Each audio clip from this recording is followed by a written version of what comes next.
1 फरवरी को जो union budget present किया जाएगा, इस बजट में किस तरह के एक्सपेक्टेशन स्टूडेंट्स को है।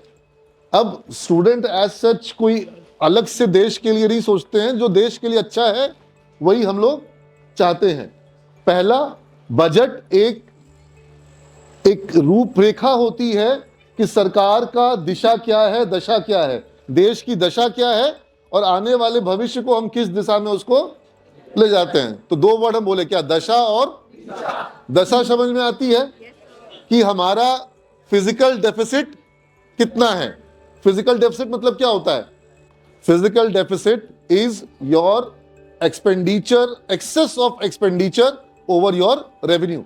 जैसे मान लो कि किसी की दुकान है, उसकी दुकान में उसको पूरा साल में 1 करोड़ रुपए की बिक्री हुई और पूरे साल में खर्च हुआ 1 करोड़ 10 लाख रुपए का, तो उसको प्रॉफिट हुआ कि डेफिसिट हुआ? कितने का डेफिसिट हुआ? 10 लाख का। अब सरकार को रेवेन्यू कहां से आता है? डायरेक्ट टैक्स और इनडायरेक्ट टैक्स। डायरेक्ट टैक्स मतलब इनकम टैक्स, इनडायरेक्ट टैक्स मतलब जीएसटी है, एक्साइज वगैरह कहीं कहीं से आता है ना? हाँ, ठीक है। तो that is the revenue of the government. अब सरकार खर्च कहां करती है? सबसे पहला सरकार का खर्चा होता है सबसे बड़ा सैलरी, सबसे बड़ा वेतन, ठीक है। उसके बाद रोड, एयरपोर्ट, सी पोर्ट, है ना, गवर्नमेंट वेलफेयर स्कीम्स, है ना, छात्र को कल्याण योजनाएं, इसको महिला को, उसको, हाँ, मुस्लिम को, दलित को, जिसको जिसको जहां जहां जरूरत है, और कई तरह का राहत कार्य करना होता है सरकार को, कंटीजेंसी फंड होता है, सरकार के बहुत खर्चे हैं। लेकिन सरकार की आमदनी से ज्यादा खर्चा जब सरकार करती है तो बजट कौन सा होता है? डेफिसिट का। और जब आमदनी ज्यादा और खर्चा कम तो बजट होता है सरप्लस का। भारत का बजट क्या है? डेफिसिट का है कि सरप्लस का है? डेफिसिट का है। हर साल सरकार का खर्च सरकार की आमदनी से क्या होता है? ज्यादा होता है। यानी खर्च है ज्यादा और आमदनी है, तो ये कैसे मेकअप होता है? लोन लिया जाता है। लोन देश में, लोन देश के बाहर से, ठीक है। और कई बार सरकार अपनी संपत्तियों को क्या करती है? बेचती है। जिन कंपनियों में हिस्सा है उसको बेचती है, कहीं पे कोई स्ट्रेटेजिक सेल करती है। तो किसी ना किसी तरीके से सरकार अपने एक्स्ट्रा डेफिसिट के खर्चों को मेकअप करने का उपाय करती है ना। बजट इन सारी चीजों का एक डॉक्यूमेंट होता है, और बजट एक बताता है कि हमको टोटल कितना खर्चा लेना है, हमको कितना आमदनी और लेना है, और उस आमदनी को कहां कहां खर्चा करना है। तो अभी 2026 का जो यूनियन बजट आएगा, ये पूरे अगले वित्तीय वर्ष के लिए एक खाका प्रस्तुत करेगा कि हम इतना आमदनी लेंगे, हम टैक्स में ये बदलाव कर रहे हैं, और हम ये इतना इनकम आएगा और उसको यहाँ यहाँ खर्चा करेंगे। ये नई योजनाएं शुरू कर रहे हैं, नए खर्चे हम शुरू कर रहे हैं, इस वस्तु पर हम ये कर बढ़ाने की बात कर रहे हैं। तो तुम लोग को एकदम बेसिक में पूरा बजट का बात निचोड़ समझाने का प्रयास हम कर रहे हैं, ठीक है। रेवेन्यू डेफिसिट समझ में आ गया, फिजिकल डेफिसिट समझ में आ गया, ठीक है। करंट अकाउंट डेफिसिट क्या होता है? चालू खाता का नुकसान जो होता है वो क्या होता है? Current account deficit. ये बहुत मायने रखता है सरकार के लिए, ठीक है। इसका मतलब ये होता है यहां पर कि देश में जो हमारा बाहर से पैसा आ रहा है और दूसरा बाहर पैसा जा रहा है, तो हम इंपोर्ट ज्यादा कर रहे हैं कि एक्सपोर्ट ज्यादा कर रहे हैं? अगर हम एक्सपोर्ट ज्यादा करेंगे तो हम करंट अकाउंट सरप्लस होंगे। जैसे चाइना करंट अकाउंट सरप्लस में है, उसके पास डॉलर आता है ज्यादा और डॉलर जाता है कम, ठीक है। तो उसके पास डॉलर क्या हो जाता है? हर साल बच जाता है। हमारे केस में क्या होता है? हमारा करंट अकाउंट जो है वो सरप्लस में नहीं है, हमारा करंट अकाउंट डेफिसिट में है, ठीक है। लेकिन अब हम फिर अपना पेमेंट कैसे करते हैं? अगर हमारा करंट अकाउंट डेफिसिट में है तो हम जो तेल मंगाते हैं, बाहर से कोयला मंगाते हैं, हम बाहर से गोल्ड मंगाते हैं, इलेक्ट्रॉनिक्स मंगाते हैं, तो इनका भुगतान कैसे करते हैं फिर हम?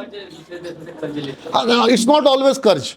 कर्ज तो एक सोर्स होता है जब हमारे पास नहीं। टैक्स तो हमारा, हमने पहले फिजिकल डेफिसिट की बात करी, वित्तीय घाटा की बात करी, तो वहां पर तो टैक्स कितना आया, खर्च कितना हुआ, वो क्लियर हो गया, ठीक है ना। दूसरा एस्पेक्ट जो मैंने बताया, करंट अकाउंट डेफिसिट की बात मैंने करी, वो तुम्हारे इंपोर्ट एक्सपोर्ट से मैच करता है, ठीक है। और वो इंपोर्ट एक्सपोर्ट का जो हमारा जो डेफिसिट होता है वो मेकअप होता है जब हमारे पास एफआई इन्वेस्टमेंट आता है या FDI investment foreign direct investment या फॉरेन इंस्टीट्यूशनल इन्वेस्टर्स जब आते हैं तो वो देश में क्या लाते हैं? डॉलर लेकर के आते हैं। उनके देश में तो रुपया नहीं है।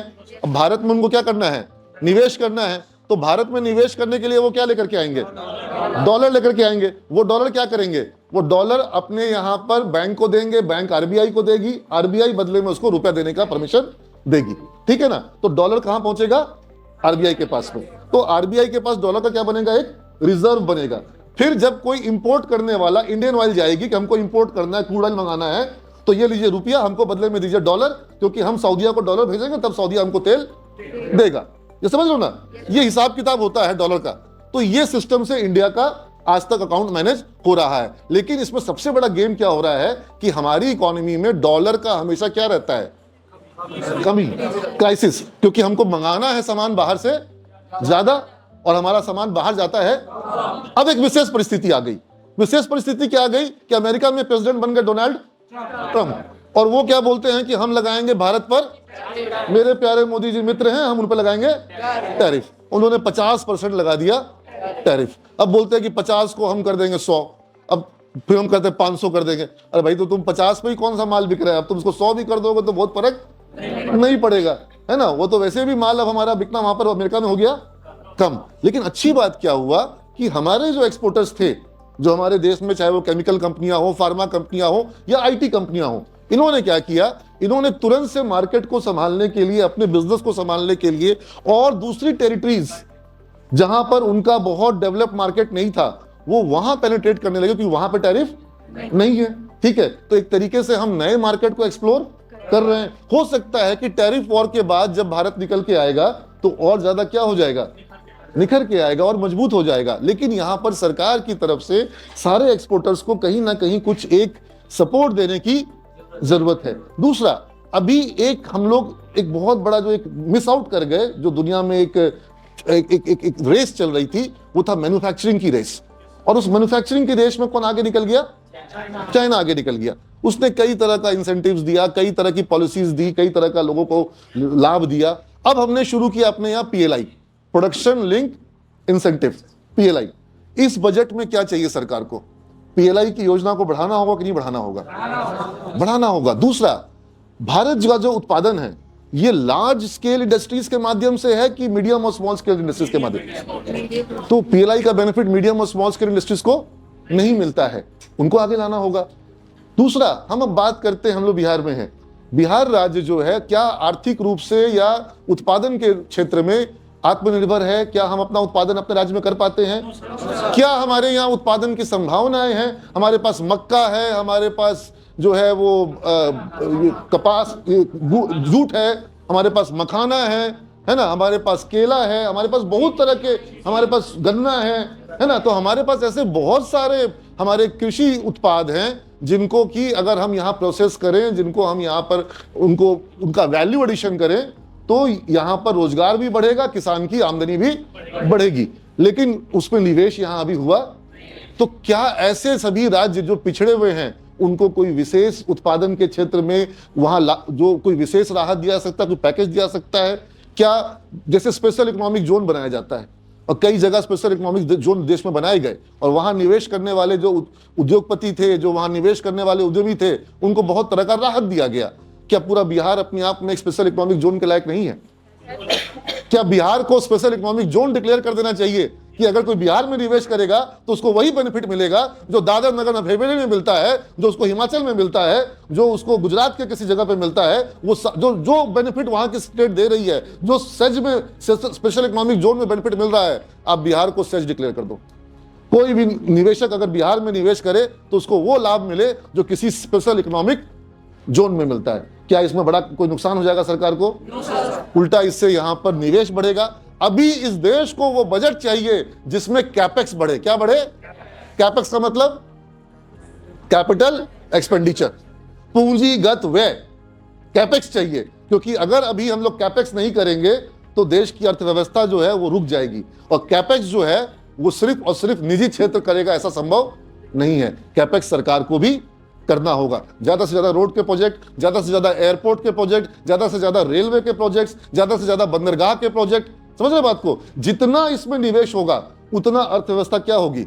बढ़ेगी। अगर रोड में कहीं पर 10,000 करोड़ रुपया लगता है तो 30,000 करोड़ की इकोनॉमी जो क्या होती है, मूव कर जाती है। जमीनों के दाम बढ़ते हैं, वेयर हाउस बनते हैं, फैक्ट्रियां बनती हैं, ट्रक का भाड़ा कम हो जाता है, डीजल का खपत घट जाता है, माल को बाजार तक पहुंचाने का जो समय सीमा है वो क्या हो जाता है, घट जाता है ना। जल्दी आप पहुंचा सकते हैं कि कृषि उत्पादन जो है उसको मार्केट तक पहुंचाना, तो सड़क बनता है तो उससे इतना फायदा होता है, एयरपोर्ट बनता है तो कितना फायदा होता है।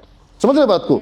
तो सरकार को अभी भारत में अधिक से अधिक कैपेक्स करने की जरूरत है, और निजी क्षेत्र में भी अगर कैपेक्स होता है तो उसको प्रोत्साहन देने की जरूरत है। बिहार की मैंने बात करी कि बिहार जो है वो अपने आप में फिट केस है कि बिहार को क्या बना देना चाहिए, स्पेशल इकोनॉमिक जोन। अच्छा, बिहार ने, सरकार ने यहाँ पे व्यवस्था दी कि कोई छात्र अगर शिक्षा ऋण लेता है तो उस शिक्षा ऋण पे सरकार ने कहा कि हम उसको ब्याज को क्या कर देंगे, माफ कर देंगे। आप मांग करें वित्त मंत्री से कि पूरे देश में शिक्षा के महत्व को समझते हुए, तकनीकी शिक्षा के महत्व को समझते हुए, जो शिक्षा ऋण है उसका ब्याज जो है वो सरकार द्वारा उसको क्या किया जाए, मतलब सब्सिडाइज किया जाए, अनुदान दिया जाए। ठीक है ना, छात्रों की तरफ से इस तरह की बात उठनी चाहिए, क्योंकि यह निवेश जो होगा यह देश का एक अच्छा निवेश होगा कि उच्च शिक्षा को प्रोत्साहन देना, है ना, ताकि हमारा जो मैन पावर है वही देश की ताकत है। आज सबसे बड़ा ताकत हमारे देश का क्या है, हमारी युवा शक्ति। अब इस युवा को आप चाहो तो मजदूर बना दो तो प्रोडक्टिविटी कम होगी, और चाहो तो उसको एआई इंजीनियर बना दो, प्रोडक्टिविटी बढ़ जाएगी, है ना। हम इस अपने युवा को क्या बनाना चाहते हैं, हम उसको मजदूर बनाना चाहते हैं कि एआई इंजीनियर बनाना चाहते हैं, ठीक है ना। तो इस पर हमारा फोकस होना चाहिए।